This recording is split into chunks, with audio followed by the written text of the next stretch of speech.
એટલે હવે હું પૈસાની વાત ઉપર આવ્યો એટલે તમે ખાસ ખ્યાલ રાખજો કે તમારા ઘરમાં જે પૈસો આવશે એટલે ખર્ચય વધશે ને. આપણે એમ પૈસા છે તો હાલો વાપરીએ એમ.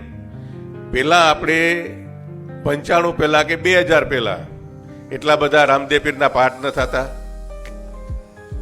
થતા, એટલી બધી કથાઓ ન થતી. આજે બધામાં વધારો થયો છે. મારી આપ સૌને વિનંતી છે કે પૈસો હું વસ્તુ છે એ તેને ઓળખજો, કારણ કે લક્ષ્મીજી છે ને એ ક્યારે આવે ને ક્યારે વહી જાય એ ખબર ન પડે. એટલે તમારો પૈસો છે એ હું જ ના પાડતો કે તમે હાવ રામદેવજીનો મંડપ ન કરજો કે તમે સપ્તાહ ન કરજો. આના પાછળનો મુખ્ય આપણો હેતુ હોય છે એ ધર્મ કરતાં વધારે આપણી પાસે પૈસો છે એનો દેખાડો કરવાનો હોય કે ના હોય. કે આપણે તમારે રામદેવ પીરનો પાઠ કરીએ અને બધા હગાવાલાને બોલાવીએ, બરાબર, પૈસા એકદમ પછી વાપરીએ. આપણે ત્યાં લગ્ન હોય તો લગ્નમાં જાન લઈને જઈએ અને ત્યાં ઢોલીને તમારે શટ આપણે રૂપિયા ઉડાડીએ ને, ત્યારે મને એમ થાય કે એ ઢોલીને તમારે એક અડધી કલાકની અંદર કે 20 મિનિટની અંદર આપણે 30, 40, 50, 60, 70, 80 હજાર રૂપિયા સુધીને ઉડાડી નાખીએ. મિત્રો, એ ઉડાડવા ન જોઈએ. ઢોલીને તમારે નક્કી કરો કે તારે આટલા કલાક ઢોલ વગાડવાનો છે ને તને એટલા રૂપિયા આપશે. ઉડાડવાનું બંધ, પણ આપણે ઉડાડીએ છીએ. એટલે પૈસા બચાવજો. હું લાંબા સમયથી તમને કહેતો આવું કે તમારા પાસે પૈસો આવે, તમને એમ થાય કે ક્યાંક તમારી આજુબાજુમાં બીજે ક્યાંય ખેતી વેચાતી હોય, એટલો પૈસો હોય તો ખેતી લ્યો. અને જો એટલો પૈસો ન હોય, ઓછા પૈસા હોય, તો તમે સોનું કે ચાંદી લઈને તમારા ઘરમાં મૂકી દો. દાગીનાનું ન કહેતો, તમારે હોય ને ગીની હોય ને તોલા 2 તોલા ને ત્યારે બધી બેંકોમાં મળે ને હોની પાસે મળે, હોડવાળું સોનું એ તમે ઘરમાં મૂકી દો.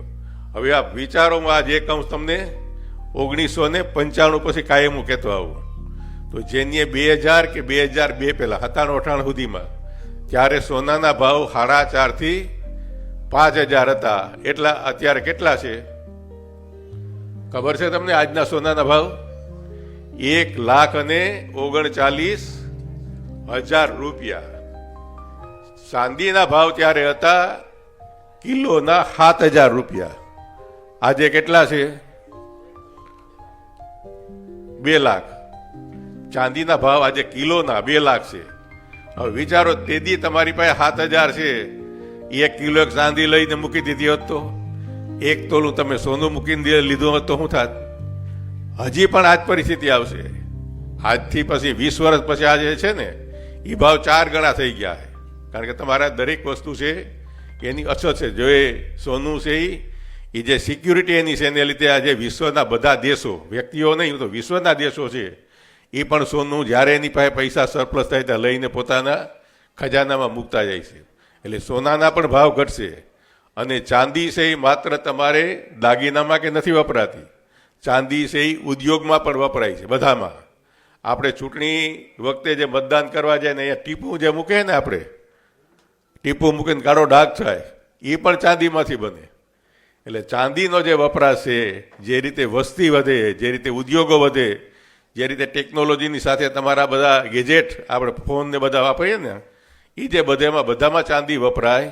એટલે હજી પણ ચાંદીના ભાવ વધવાના છે. આજે તમે 2 લાખની ચાંદી લઈને મૂકી દીધી, એ 4-5 લાખની પાછી થવાની છે. એટલે આ બધી બાબતોને લીધે તમે આ પૈસાની બચત કરી દો. હવે હમણાં જ તમને ચેરમેન સાહેબે જે વાત કરી ને કે તમે અમૂલ સાથે જોડાઓ, કારણ કે અમૂલની જે કેપેસિટી છે આજે વિશ્વમાં, અમેરિકાની અંદર પણ અમૂલની પ્રોડક્ટો, ત્યાં દૂધ, દહીં, પનીર બધું વેચાય. અમેરિકામાં એનો પ્લાન્ટ છે, કાશ્મીરમાં એનો પ્લાન્ટ છે, દિલ્હીમાં પ્લાન્ટ છે, રાજસ્થાનમાં પ્લાન્ટ છે. રાજ્યના મોટા ભાગના, દેશના મોટા ભાગના રાજ્યના અમૂલના પ્લાન્ટો છે ને લગભગ 1 લાખ કરોડની આજુબાજુ પહોંચવા આવ્યા છે. અને અમૂલની જે પ્રગતિ થાય એ તમારે પ્રાઇવેટ ડેરી નહીં થાય. એટલે આપણે બધા સાથે મળીને જેટલું પ્રોડક્શન વધારે કરશું એટલો વધારે નફો થશે, અને વધારે નફો થશે એ પ્રમાણે તમારા ભાવ અને આવક બેય વધશે.